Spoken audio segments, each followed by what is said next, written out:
Hello, Viking fans. Welcome to this week's edition of Viking Talk with Josh Morgan. I'm Brandon Davis, and as always, glad to have with me Warren Central head football coach Josh Morgan. Coach, great to see you. You too, Brandon. Congratulations are certainly in order. A 45-6 win over Callaway, but more importantly, Coach, a region title last Friday night. Give us your thoughts on the game. Well, extremely happy to be district champs, number one. That was a goal of ours. And we were able to put ourselves in a really good spot, and to watch us close it out in the manner that we did was very pleasing, and proud of our guys. It was a complete team win.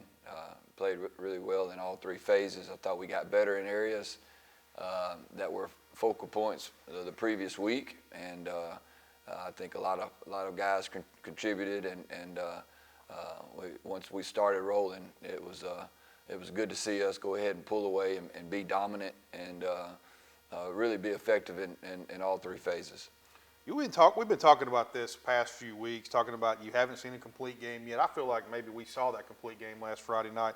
What did you and the staff feel after you watched the tape of this game? Well, you know, we've been hopeful all year long, and really seeing the potential of this group, and not being satisfied with just winning, but playing a certain way and really playing to the expectation of the standard and the level that we feel like these guys can get to, and also making them aware of it. Like, you guys can be better than this if you'll do X, Y, Z.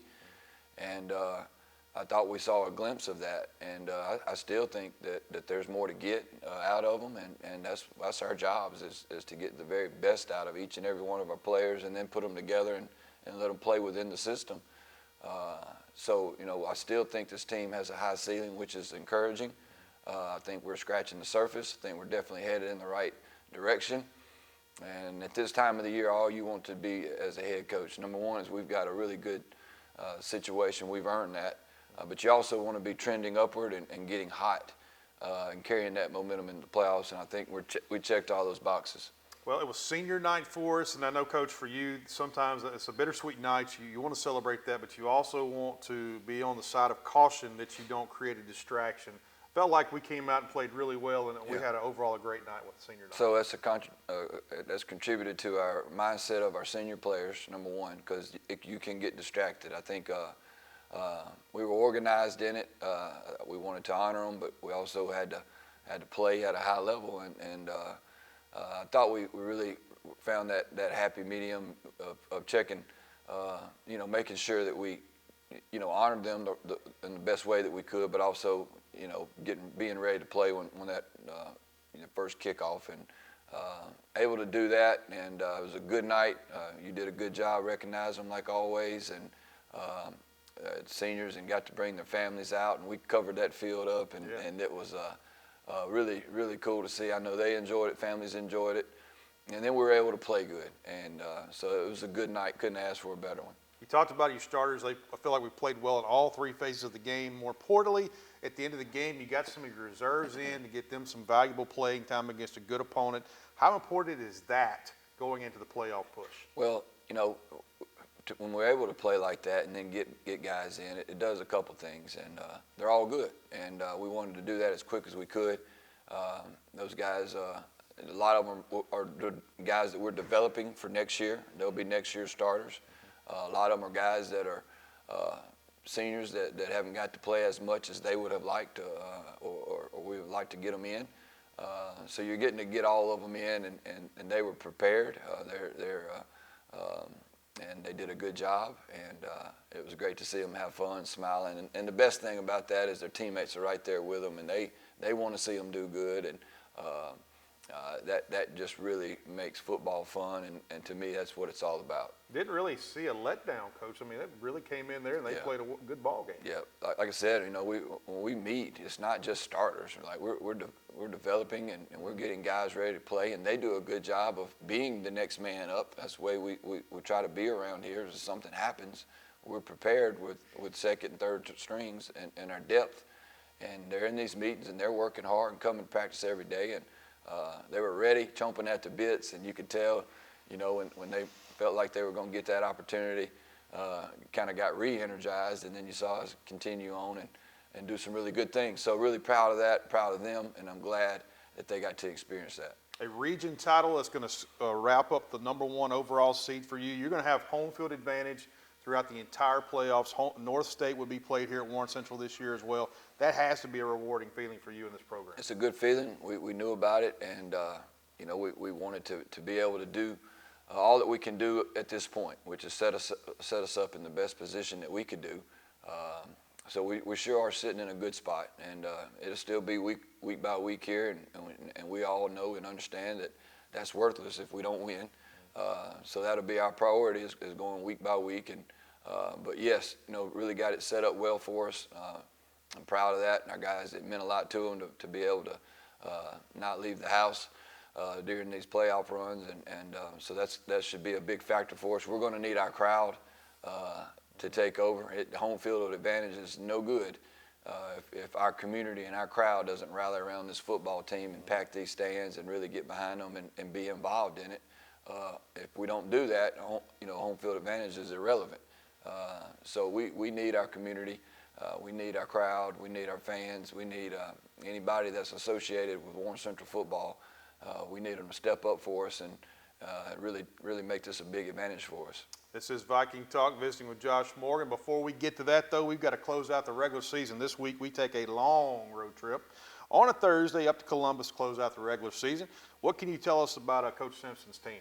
Well, you look at them, and the first thing that jumps off of the tape is really athletic, explosive players on both sides of the football. They do a really good job of putting them where they need to be offensively. They'll play one of the better dual threat quarterbacks that we've seen that can run it and throw it. He's their leading rusher. Also can make a lot of the passes and really accurate and scrambling as well. Got some really explosive playmakers on the edges. Got a really big back that they use that goes both ways. Who's been a good player for 3 years for them. Defensively, they'll be running the 3-3 stack. Me and Barron, the head coach at Columbus, played together at State, and he's got that little bit of that Joe Lee in him too. So we'll see some of that 3-3 version that Coach Dunn did so well. And Barron was the middle linebacker, and all our defense is there, so he should know it pretty good. And so that's kind of what we're expecting to see on tape, and we'll expect that. But an athletic bunch, a big bunch. Our offensive line is huge. So we know, again, it's going to be another opponent that we've got to be ready to play. 3-6 on the season, but Coach, you talked about Coach Barron Simpson. He has came in first season there. He's changed the culture of that program already. He's a winner, an All-American at Mississippi State, as you said, played with you. Very decorated career in the Canadian Football League. Coach, he is a winner, and he has done a great job of turning that program around. Yeah, they've had a really good non-district record, and they very close. They had Neshoba on the ropes and had a turnover late, and Neshoba scored late to beat them 19-14, which is a really close game. Them and Ridgeland had a close game that really could have swung either way. They came down here and beat Vicksburg, so Columbus is right there on the edge. You definitely see them.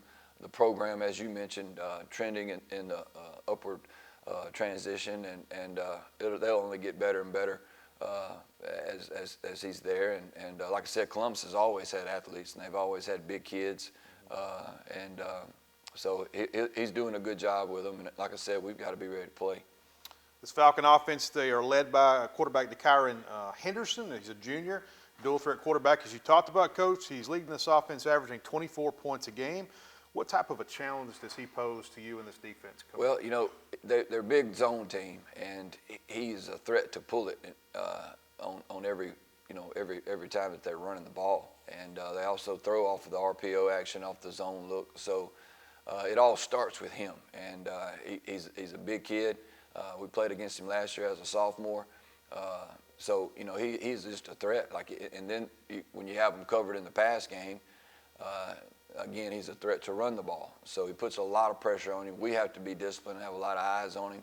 We've got to do a good job not only stopping the run but checking the quarterback. We've got to do a good job of blitzing and being sound in that game. So anytime you're playing a running quarterback, it really puts a lot of stress on you. That's why you see a lot of these teams going with an athletic quarterback, because man coverage, it hurts you because your DBs are covering men, don't have their eyes on the quarterback. Scramble hurts you. You don't have anybody assigned to him in man coverage. So we have to do a good job of keeping him in check, and that's going to be a big key to us winning. Yeah, not only the quarterback, but Coach, you watch the tape on this bunch. They've got another back. They call him quarterback on the chart here, but Sean Williams, number 2. He's also a defensive end. 6'2", 250 pounds, Coach. He's as big as some of offensive linemen that you'll see. Right. But they'll run him as a wildcat quarterback. That right there has concerned you. I think he's bigger than 6'2", 250. I think so too. I think he's 6'3", 6'4", and he's probably up to the 260 range. And but yes, he's a load. Runs hard. He can run. He's their kicker. So yeah, he's one of those freakish athletes that's been highly recruited. I know for a long time, for obvious reasons. Didn't get to play him last year. Had a broke hand against us. We were preparing for him all week and didn't play him last year. So our guys are excited to get a shot at him. We know we had a big challenge last week versus Callaway, and they're a really good running back. And at this point in time of the year, we're trying to find ways to challenge our defense. And when he's back there, again, it definitely. It's a you can beat your block, you can be unblocked, but then you have to tackle. Right, you gotta tackle that. Yeah. So for obvious reasons, but he can run like a deer too. So he's one of those special athletes that they utilize everywhere. They'll throw it to him out wide. He'll take the direct snap and they'll hand it to him. So any way they can get him the ball, they are. Very, very impressed watching the film on that young man. I mean, he really caught my eye against Neshoba in some other games, but. Defensively, Coach, they are struggling, 31 points a game. You talked about the 3-3 stack that you are familiar with. What type of issues does that type of defense cause to offenses? Well, when you get to bringing them from different areas, if you just talk about the box, you can be so multiple and so diverse in how you're coming. And also in the run game, your angles, your leverage, getting to the second level. It makes your linemen be more athletic and really trying to get vertical, and it allows them to run around your blocks and not kind of all that. And we have to do a good job of staying on our track, staying on our paths, having great leverage, moving the pile. So it causes those things and also number 2, as you mentioned, he'll be there. He goes to their strength, and he's that kind of a post right there. That they like to really set him to the offensive strength. So we're going to have to deal with him. And so, again, it makes you be more athletic up front, more disciplined up front. It kind of creates some difficulties with your angles and stuff like that. But we've had a good week. We've really been playing a 3-4 all year long, it seems like. And it's just a little bit different schematic-wise right there. But I think we've done a good job preparing, got a good plan for them. Well, this region's already been secured. That really is no significant impact on the regular season of this game. You win or lose, there's no impact. I know you want to win this game. We know that. But what are you hoping to see from your team this Thursday as we work toward the playoffs? So, up to last week, all we have been talking about was trying to play at a different level and our best level. And I feel like as we talked about earlier, that we really kind of showed that and what we can be capable of. But now, what we're after is consistency, and really stressing that. And can we stack 2, games, dominant games, where we're really good at what we do and we're playing to the level that we feel like we can play at? Can we be consistent? Is that attainable? Because I'm going to tell you, the world we're finna live in the playoffs is if you have a bad game, you go home. That's right. So we have the big picture in mind and really stressing that we want to be consistent in what we do. We want to play well. We're on a 4-game winning streak. We want to make it 5. We want to be 7-3 instead of 6-4. All those things come into it. We want to have we want to keep this momentum and keep getting better heading into the playoffs. So, and then that just competitor in you, we're getting on a bus to go play the game that we all love, and let's go play at a high level. And it'll be their senior night, and it'll be their last game, and we have to be ready to match and really dictate on our end. Of controlling the game how we want to control it and really putting our stamp on it. So a lot of challenges here. Got to handle the bus trip, all those things that come with it. So it's a business trip. Our guys understand that. They seem to be on the same page with us, and that's what we're looking for. You talk about it is a long trip up to northeast Mississippi, going up to Columbus, about a 3-hour bus ride, maybe a little bit longer. I know you always have concerns about that as a coaching staff of how is the team going to travel. So What are you? This will be the first long road trip we've had this season. So, what are you and the staff doing to make sure that you're prepared and ready to take on this trip? Well, first thing was we want our guys to be as comfortable as they can. We want them to be comfortable, and anytime you can use the trip, we always try to look for advantages and different ways to win. Our first thing when we get our guys is we're going to win the trip and travel with class and business trip type of mindset. We're going to cut our trip in half. We'll get off around Louisville and eat and kind of let them stretch their legs a little bit. And from that point on, we'll be about an hour and 15 away from Columbus and kind of split it up a little bit and to really to be able to handle it with maturity. So we're trying to do everything like we always do, first class, make sure our kids have a good time. It's set up the right way. But again, stressing the importance of getting ready to play and making sure that we're on point. Well, a lot's already been decided to close out this regular season, but we still got work to do, obviously. How's the players look this week in practice and preparation? We've had a good week, a short week. We really kind of meshed what we do Monday and Tuesday together for our Monday practice and did a good job with that. Coaches were very organized, and coaches have just done an outstanding job like they always do, but really having a good plan. Players came in and patted them on the back from being district champs, and they all understand it's time to wipe the slate clean and get back to work. Did a good job with that, and it doesn't take long. You turn Columbus on the film and it gets their attention, and we're going to have to play good to win. So it does give you kind of an advantage. We play on Thursday night, but as we're getting ready for playoffs, it does give you a little extra time to maybe watch some film. So there is some advantages. Well, there's no sense of you got to be optimistic about everything. So we gotta handle the trip, and we'll have an extra day to get well, to get maybe rested up a little bit more than we would, and to get a leg up on preparation for the next week. So we're mighty blessed to be in this situation, mighty thankful for it. We've got work to do, and we're so lucky and fortunate and blessed to be able to play meaningful football after this game, and we're thankful for that, and we want to seize the opportunity. So I heard a coach say before, it's always a blessing when you're practicing in the dark. And yes. We're going to be practicing in the dark here next practicing week. in the dark, and that's when you know you've had a good year. That's right. You've talked about getting well and resting up. Injuries, how do we look in that front, Coach? We've been fortunate, and so we'll have our guys ready to go. We were able to actually rest some guys that needed rest in the Callaway game because of our lead that we had, and we were able to pull some guys out that really needed to a chance to get well, but we'll have all our guys ready to go, and looking forward to that. And also, I think we've again got everybody ready to go. So that's mighty fortunate, especially this time of the year. Well, keys to beating a very good Columbus team, Coach, this Thursday night. Well, I think momentum early on. And you look at a game, you got to look at game by game. But if we can establish ourselves early on, then that sure does give us a leg up. Starting good and starting fast. We don't want to get in here and get into a dogfight and on the road and their senior night and things like that. Really establish ourselves quick, fast, and in a hurry, and that will help us tremendously. I think their quarterback, as we talked about earlier, our defense we have to do a really good job with him all night because he can score, he can make big plays from anywhere on the field. Got a lot of respect for him right there, and he's really torched some defenses. And I think another one is our offense taking care of the football. I thought we did a really good job of that last week. I thought we really kind of, our identity is kind of coming to where we feel like we can play a high level and play winning football at, and I really think that we've shown that the last couple of weeks. Running the football obviously wants to be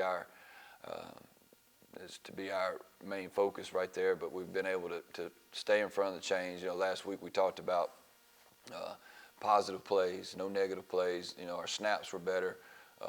Those things help us tremendously, and they're little things, but they sure do mean a lot. So again, hitting those, and can we be consistent with that? So it's a really big game for us. We want to finish this the right way. You got your season's cut into 3 chapters really, or 3 categories. Your non-district, your district, and then if you're fortunate enough, the playoffs.